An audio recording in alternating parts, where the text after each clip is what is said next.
হয়নি, অথচ এত বছর পর ভূমি ওর মায়ের মৃত্যু নিয়ে প্রশ্ন তুলছে।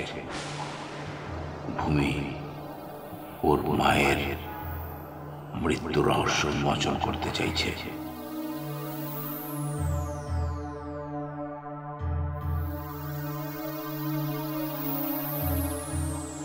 ভূমির কাছে সত্যিই কি কোনো প্রমাণ আছে? ভাইজান, ববি কি আপনাকে? না, ও ছোট মানুষ, তাই হঠাৎ হঠাৎ রাগারাগি করে। বুঝিয়ে বললে আবার সবই বুঝে যায়। কইনুর, ফাইলটা নাও। ভাইজান, মানে আপনি খুব ঝামেলার মধ্যে ছিলেন এবং খুব ডিস্টার্ব ছিলেন, তাই ওই টাকা তোলার ব্যাপারটা আপনাকে আমি জানাইনি। আমি কি জানতে চেয়েছি তুমি যেখানে যা খরচ করছো সুকন্যন ফাউন্ডেশনের জন্যই তো খরচ করছো? জি, থ্যাংক ইউ ভাইজান। কোহিনুর, তুমি টাকাটা তুলে ফেলো। স্যার আসি। ইদানিং শরীরটা বেশ ভারী হয়ে যাচ্ছে। ভাইজান, শরীরের কি দোষ?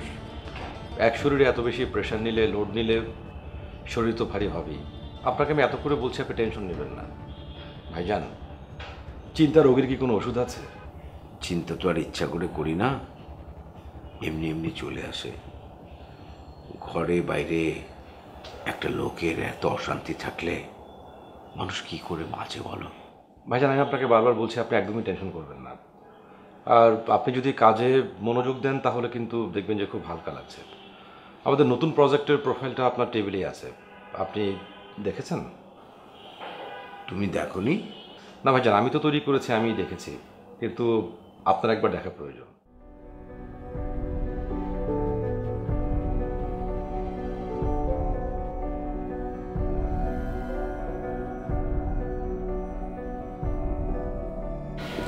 আবির, আবির, তুই আমার ভুল বুঝতেছিস।